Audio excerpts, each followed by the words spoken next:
Edi Santana Putra, mantan wali kota Palembang 2 periode yang kini menjadi anggota DPR RI, mengambil formulir pendaftaran sebagai bakal calon gubernur di 2 partai sekaligus, yaitu PAN dan PKB.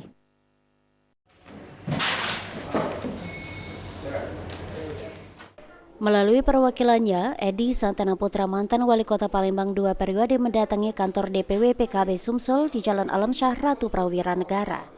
Kedatangan perwakilan ESP ke DPW PKB Sumsel untuk mengambil formulir pendaftaran sebagai bakal calon gubernur Sumatera Selatan.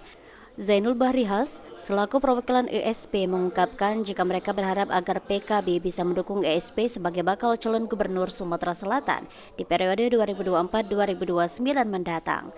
ESP sendiri menurut Zainul merasa terpanggil kembali untuk memimpin Sumatera Selatan dengan moto Sumsel cerdas, maju, dan terdepan.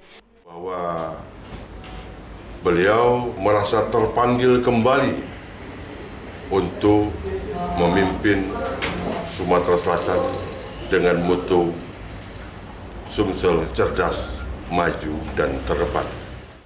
Sementara itu, Ketua DPW PKB Sumatera Selatan Ramlan Holdan berharap agar pemimpin Sumatera Selatan ke depan harus bisa membangun Sumsel lebih baik, apalagi Sumsel sebagai provinsi yang kaya dengan sumber daya, sehingga harus betul-betul dimanfaatkan untuk kepentingan warga Sumatera Selatan. Provinsi termasuk provinsi yang kaya, sumber daya alam luar biasa. Nah, kita berharap ini ke depan ini sumber daya alam ini bisa kita manfaatkan sebesar-besarnya untuk kepentingan masyarakat Sumatera Selatan. Sebelumnya, melalui perwakilannya, Edi Santana Putra telah mengambil formulir pendaftaran di PAN dan PDI Perjuangan. Rencananya nanti saat pengembalian berkas formulir, ESP akan hadir langsung menyerahkan. Firman Hidayat, PAL TV.